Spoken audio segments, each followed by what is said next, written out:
আমাকে কিছু প্রশ্ন করতে, হুজুর ফজরের নামাজের সুন্নত নাকি ফরজ নামাজের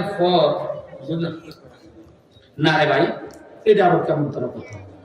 সরাসরি বুখারী শরীফের হাদিস, ফরজ নামাজের পরে আর কোন নামাজ চলবে না।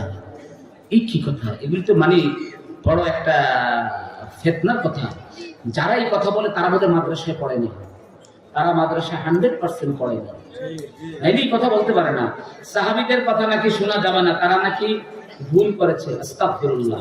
সাহাবীদের যারা ভুল ধরে, আল্লাহর হাবিব সাল্লাল্লাহু আলাইহি সাল্লাম বলে, যারা তোমরা বুখারী শরীফের হাদিস, খবরদার আমার সাহাবীর ভালোবাসা হচ্ছে ইমানদারের লক্ষণ, আর আমার সাহাবীদের সাথে বগদ রাখা হচ্ছে মুনাফিকের লক্ষণ।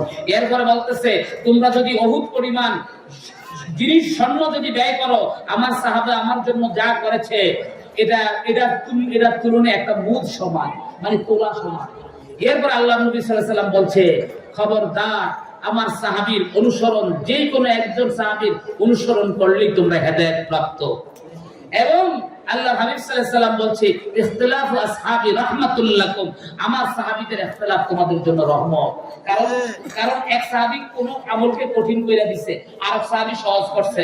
যেমন আম্মা জান আয়েশা বলতেছে, কোন স্বামী যদি তার বিবিকে হাত ধরে জাগায়, এই বিবি নামাজ পড়তে ওঠো, আম্মা জান আয়েশা বলতেছে তার ওযু করা লাগবে না, কারণ আল্লাহ কোরআনে বলছে, আওলা মাসতুম মিনান নিসা ফালাম তাজিদু মাআন। এখানে মুলামাসা লামসুম বলেছে, স্পর্শ বলা হয়েছে, এখানে কোনো যৌন উত্তেজনার সাথে স্পর্শ আল্লাহ বলে না, শুধু স্পর্শ বলছে। আর হযরতে আব্দুল্লাহ ইবনে ওমর বলে, না না, স্পর্শ করলে ওযু করতে হইব। এখন কেউ যদি আব্দুল্লাহ ইবনে ওমরের দা মানে তার দইব, কেউ যদি আম্মা জান আয়েশার দা মানে তার দইব। আব্দুল্লাহ ইবনে ওমরের দা মাইনা নিছে ইমাম শাফি, আর আম্মা জান আয়েশার দা মাইনা নিছে ইমাম মালিক, ইমাম আবু হানিফা, ইমাম আবুল হাইস। বুঝতে পেরেছেন আমার কথা? এরপরে আসেন, নবীর নাম মুবারক শুনলে চুমু দেওয়া যাবে না, কোনো হাদিসে নাই। ভাই আপনি যদি কোনো হাদিসে না পান, মুসনাদুল ফেরদাউস দাইলামি খুলেন, তারপরে এই আল মাকসাদুল হাসানা খুলেন। ইমাম অনেকে কি করে দেখেন, এবারত চুরি করে। এই হাদিসটা মুসনাদে দাইলামির এই হাদিসটা আইনা ইমাম সাখাই বলছে লা ইয়াসিহু, এটা সহিহ না, কিন্তু এর দুরি কয়, নিচে দিয়ে যে কয় না, কারণ তিনি বলছেন লা ইয়াসিহু মারফুউন, এটা মারফু হওয়া সহিহ না, কিন্তু এটা হচ্ছে মাকফু হাদিস, অর্থাৎ এটা মুরসাল সনদে এসেছে, এটা তাবির আমল থেকে এসেছে, এরপরে সাহাবীর আমল থেকে এসেছে। কিন্তু উনি ওই আদর্শ করছে, তবদুল বইলা দিচ্ছে, এগুলি তো ঠিক না, এটা সুন্নাত। ফতোয়া শামির ভিতরে এটাকে সুন্নাত বলছে। হানাফি মাযহাবের প্রায় ফতোয়ার কিতাবের ভিতরে উমদাতুর রিয়ায়া, শারহিল ওয়াকায়ার ভিতরে সুন্নাত বলছে। এরপরে আসেন ফতোয়া শামিতে সুন্নাত বলছে, এরপর জামিউর রুমুজের ভিতরে সুন্নাত বলছে, এরপর শারহুন নাকায়ার ভিতরে সুন্নাত বলছে। আমি কত কিতাবের নাম বলবো, এরপর শাফি মাযহাবের কিতাব, এরপরে কুররাতুল আইন বে মাহমাতুদ দ্বীনের ভিতরে সুন্নাত বলছে, হাসিয়াতুল ইনায়াতুত তালিবিনের ভিতরে সুন্নাত বলছে, এরপরে তুহফাতুল মিনহাজের ভিতরে ইমাম শাহরানি সুন্নাত বলছে, এরপর কি ইমাম ইবনে হাজার হায়তামি শাইখুল ইসলাম আল মাক্কি বালাদু ইমামিল্লাহিল হারাম, উনি এটাকে মুস্তাহাব সুন্নাত বলছে ফতোয়ার কিতাবে। এরপরে আসেন দারুল উলুম দেওবন্দের ফতোয়া, ইমদাদুল ফতোয়ার ভিতরে আশরাফ আলী থানভী সাহেব এটাকে মুস্তাহাব সুন্নাত বলছে। বুঝতে পারছেন? এরপরে আসেন মালিকি মাযহাবের ফতোয়া, সাইয়্যিদ মুখতাসারি খলিলের ভিতরে এটাকে সুন্নাত বলছে। এরপরে মাওয়াহিবুল জালিলের ভিতরে সুন্নাত বলছে। ইবনু হাসিয়াতু আদবির ভিতরে ইমাম আদবি আল মালিকি এর ভিতরে সুন্নাত বলছে। ইমাম রামিলি এটাকে, শামসুদ্দিন রামিলি এটাকে সুন্নাত বলছে। ভাই তিন মাযহাবের ইমামদের ফতোয়া দিলাম। এবার আসেন, আজানের আগে নাকি সালাতুস সালাম দেওয়া যাবে না। ভাই আজানের আগে শুধু সালাতুস সালাম না, আজানের আগে আপনি কোরআনের আয়াত পড়তে পারেন, দুরূদ শরীফ পড়তে পারেন। আবু দাউদ শরীফের হাদিস, হযরতে বেলাল রাদিয়াল্লাহু তাআলা আযান দেওয়ার আগে আল্লাহুম্মা ইন্না আহমাদুকা ওয়াস্তাঈনুকা, এরপরে আল্লাহুম্মা ইহদিনা, এরপরে ওয়াস্তাঈনুকা আলা কুরাইশিন, এইভাবে তিনি দোয়া করতেন। আবু দাউদ শরীফ খুলে দেখেন, আযানের আগে হযরতে বেলাল রাদিয়াল্লাহু তাআলা আনহু দোয়া কইরা আযান দিতেন।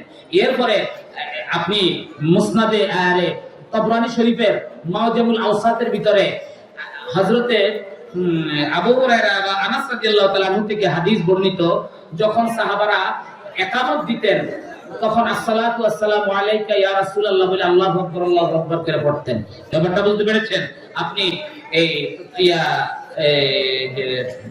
আরে এই যে হাদিসের কিতাবটা কইলাম না, ইমাম তাবরানীর মুআজামুল আওসাতের ভিতরে আমার লাইব্রেরিতে আছে সম্ভবত 8700 কত নম্বর হাদিস জানি।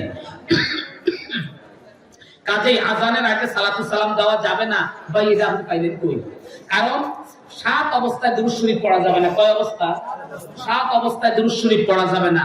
এরপরে ইমাম শামী রাহমাতুল্লাহ আলাইহি বলে আইয়াস্তাহিব্বু আলা সালাতিন নবী সাল্লাল্লাহু আলাইহি সাল্লাম ফি কুল্লি আওকাতিন ওয়া লাহজাতিন ইল্লা সাবআ মাওয়াতিনা। 7 অবস্থা ছাড়া যে কোনো মুহূর্তে নবীর উপরে সালাতু সালাম পড়া যাবে। এই 7 অবস্থার ভিতরে স্ত্রী সহবাস, একটা হইছে জবা করা অবস্থায়, একটা হইছে আসার খাওয়া অবস্থায়, একটা হইছে হাসি দেওয়া অবস্থায়, এরপরে একটা হইছে বেচা কিনা করা অবস্থায়, একটা হইছে পায়খানা পেশাব রত অবস্থায়, আর কোনটা কইলাম, কোনটা বাদ পড়ে গেল। আবার বলি, একটা হইছে বেচা কিনা অবস্থায়, একটা হইছে হাসি দেওয়া অবস্থায়, তারপরে একটা হইছে স্ত্রী সহবাস অবস্থায়, একটা হইছে কোনো আশ্চর্য জিনিস দেখা অবস্থায়, একটা হইছে আসার খায়া পড়া অবস্থায়, এরপরে একটা হইছে বেসাকিনি অবস্থায়, পেশাব পায়খানা অবস্থা কইছিলাম না, পেশাব পায়খানা অবস্থায়। এই 7 অবস্থা ছাড়া বাকি সর্ব অবস্থায় সালাতু সালাম দেওয়া জায়েজ। এরপরে শুধু তাই নয়, ইমাম শামী রাহমাতুল্লাহ আলাইহি বলে, ইমাম শামী না, ইমাম জগৎ বিখ্যাত মালিকি মাযহাবের ইমাম 600 হিজরিতে তিনার ইন্তেকাল। উনি একটা কিতাব লিখেছেন আল আশফা ফি তাহরিফি হুকুকিল মুস্তাফা। ইমাম কাজী আয়াজ মালিকি রাহমাতুল্লাহ আলাইহি তিনি বলছেন ইস্তাহিব্বুস সালাতা ইনদাল আযানে, নবীজির উপরে দুরূদ পড়া সুন্নাত ইনদাল আযানে। এখন ইনদার শব্দের অর্থ লেখছে, এরা শরণ করতে গিয়া ইমাম জগৎ বিখ্যাত ইমাম শিহাবুদ্দিন খাফফাজি, যিনি তাফসিরে বাইজাবির সরা লেখছেন, তাফসিরে খাফফাজি, ইমাম শিহাবুদ্দিন খাফফাজি বলেন ইনদা ইয়ানি ক্বাবলাহা ওয়া বা'দাহা, ইয়ানি ক্বাবলাহা ওয়া বা'দাহা, অর্থাৎ আযানের পূর্বে এবং পরে সালাতু সালাম দেওয়া যায়। ভাই, এই আযানের আগে সালাতু সালাম দেওয়া এটা চালু করছে কে জানেন? কইতে পারেন কে চালু করছে? সর্বপ্রথম আযানের পূর্বে সালাতু সালাম দেওয়া শুরু করে সালাউদ্দিন আইয়ুবী, যিনি বাইতুল মাকদাস জয় করেছেন, সালাউদ্দিন আইয়ুবী সালাম দেওয়া চালু করেছে।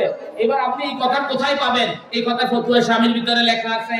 এই কথা আপনার এই তারিখ মাসালিকুল হুনাফা আলা মাশরিয়াত সালাতিল মুস্তাফা ইমাম সাখাবী রাহমাতুল্লাহ আলাইহি লেখছেন, যিনি শাইখুল ইসলাম ইবনে হাজার আসকালানির ছাত্র, উনি এটা লিখেছেন। এরপর শুধু তাই নয়, কাউমি মাদ্রাসায় একটা কিতাব পড়া হয় হাসিয়াতুত তাওয়াবি মারাতিল ফালা শরে নুরুলিজা, এটার ভিতরে এখানে লেখা আছে সালাউদ্দিন আইয়ুবী আযানে সালাতু সালামের বিধান তিনি চালু করেছেন। কেউ তো কোনো আলেম ওলামারা বিরোধিতা করে না, এখন তিনি এত বছর পরে এই বিরোধিতাই। এরপরে আসেন আযানে সালাতু সালাম দেওয়া নিষেধ করছে কবে থেকে জানেননি? 1205 হিজরি থেকে মুহাম্মদ ইবনে আব্দুল ওয়াহাব নজদি তিনি মদিনায় আক্রমণ করলেন। মদিনায় আক্রমণ কইরা মদিনার একজন অন্ধ মুয়াজ্জিন ছিল, তিনি আযানে সালাতু সালাম দিলেন। এই কথা উনি এটা দেখা ওই মুয়াজ্জিনকে তিনি ধইরা আনছেন, ধইরা আইনা মুয়াজ্জিনকে তিনি হত্যা করছেন।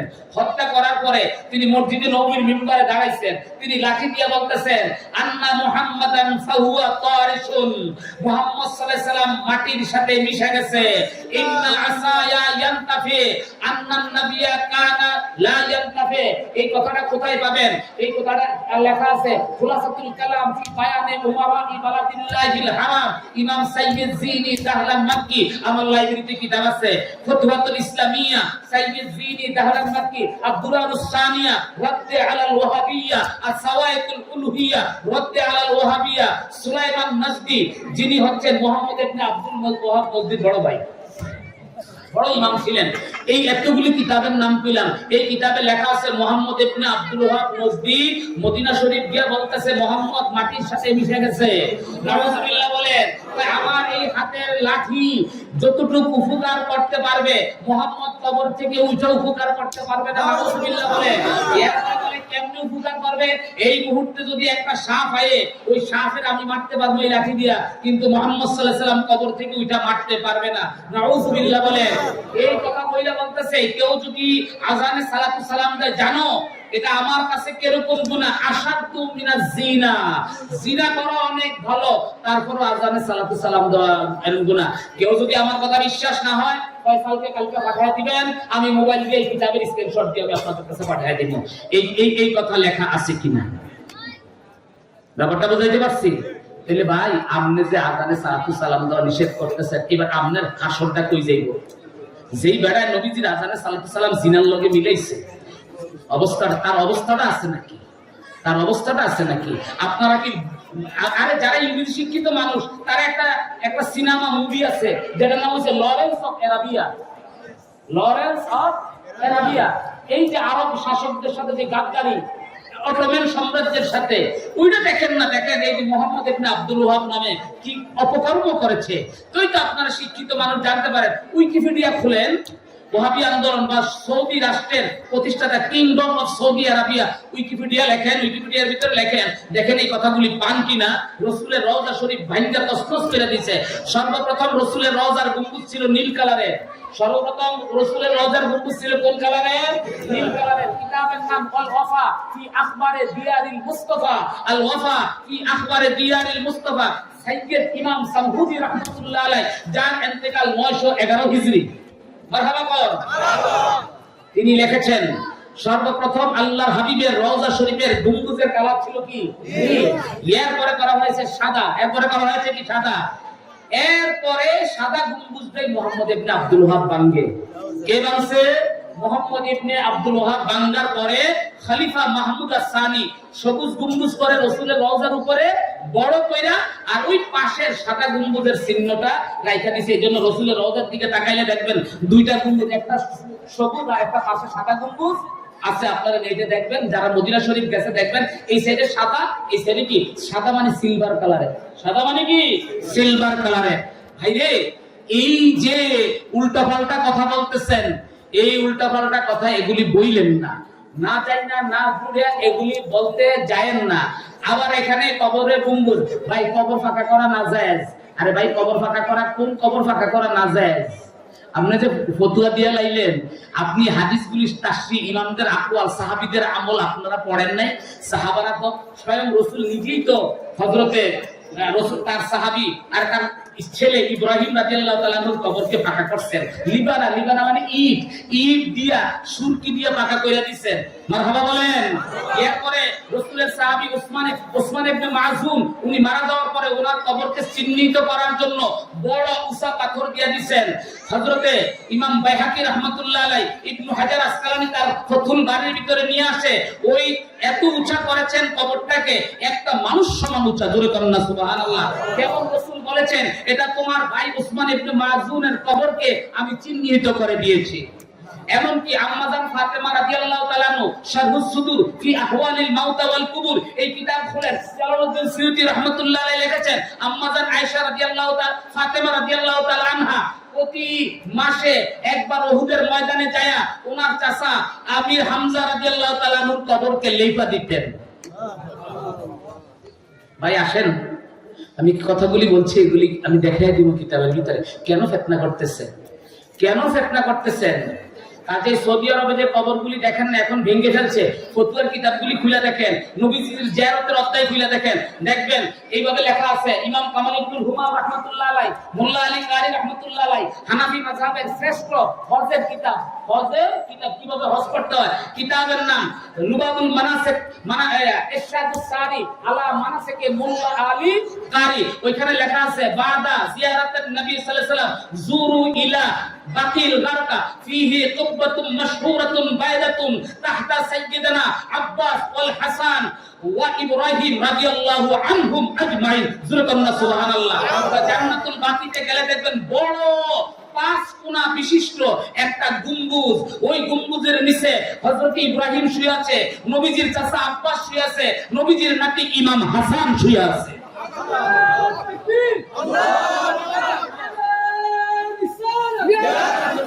ভাইরা আমার, এই জন্য ভাইরা আমার, এই মুখস্থ কথা বলতে যায়েন না, মুখস্থ কথা বলতে যায়েন না। হ্যাঁ, রাসূল বলছে তোমরা কবরগুলি উপড়ায় ফেলো, ভাই হাদিসটা তো বলছেন এই কবরের এই হাদিসটা যে ইমাম বুখারী তার বুখারী শরীফে আনছে, কোন অধ্যায়ে আনছে, শিরোনামটা কিভাবে লেখছে? শিরোনামটা লেখছে, শুনে রাখেন আলেম ভাইরা, কবর ভেঙে ফেলা হাদিসটাকে যখন আনছেন, লা মুশরিফান ইল্লা সাওয়াইতা ওয়ালা কবরান মুশরিফান ইল্লা সাওয়াইতা, কবরকে সমান করে দিবা, এই কবরের অধ্যায়টাকে ইমাম বুখারী এনেছেন হাল তুনবাসু কুবুরা মুশরিকে জাহিলিয়া, হাল তুনবাসু কুবুরা মুশরিকে জাহিলিয়া, জাহিলি যুগের মুশরিকদের কবর টুকরে ফেলার অধ্যায়। কবর ফাঁকা করা বাংলা যদি বইটি হইতো, ফেরাউনের পিরামিড বাংলো না কেন? ফেরাউনের সব হযরত ওমর রাদিয়াল্লাহু তাআলা আনহুর সময়, বলেন ফেরাউন কি আমার নবীর সময় না মুসা নবীর সময়? আচ্ছা, পিরামিডগুলি কি আমার নবীর সময় তৈরি হয়েছে না মুসা নবীর সময় তৈরি হয়েছে? তো সেই পিরামিডগুলি বাংলো না কেন? হযরত ওমর রাদিয়াল্লাহু তাআলা আনহুর কাছে আমর ইবনুল আস চিঠি লিখছে, তো হুজুর ফেরাউনের রামসিসদের এতগুলি মূর্তি, এরকম লম্বা লম্বা দাড়িওয়ালা, এরকম শুনেন অনেকে কি করে এতটুকু দাড়ি রাখে, কিন্তু নাভি পর্যন্ত, এরা মাকরুহ।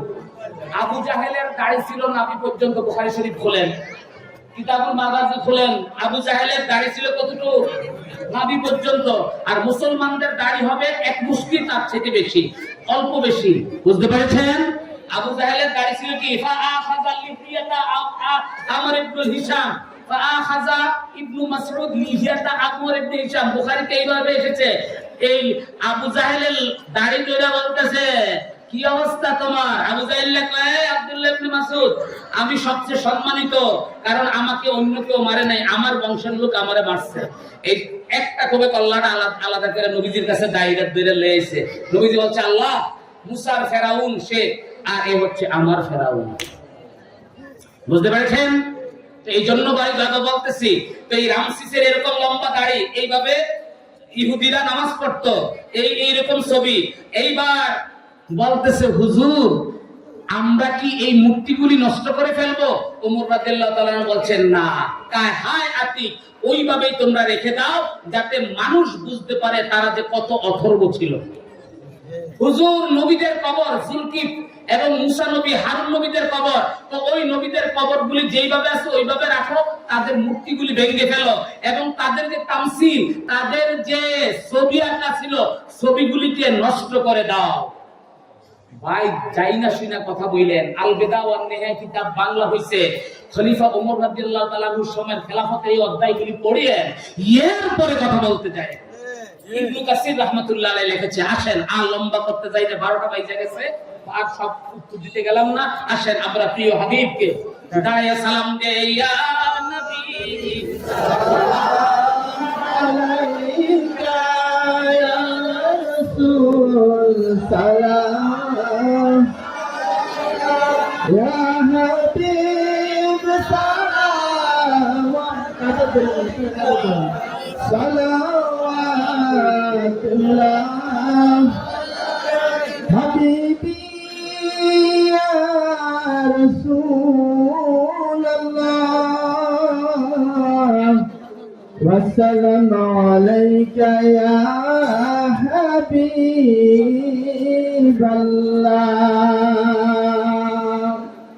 হে নবী, এই পবিত্র মিলাদ মাহফিল হইতে সালাম জানাই আপনাকে, কিয়ামে ডাকি সকলে, আশা যে পাব মরণে। নবী আলাইকা ইয়া রাসূল, ইয়া হাবিব সালাম আলাইকা, সালাম ইয়া রাসূলুল্লাহ, সাইয়্যিদি ইয়া হাবিবাল্লাহ।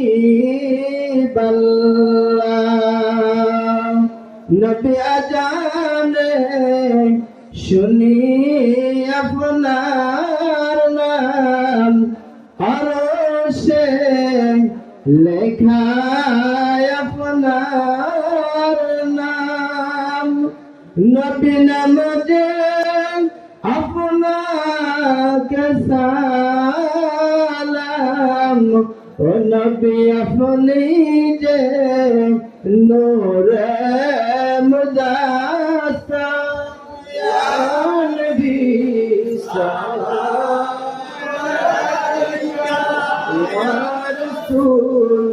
السلام عليك يا حبيب السلام عليك صلوات الله عليك आसमान निगी पर सब नबी रह गए आसमान निगी पर सब नबी रह गए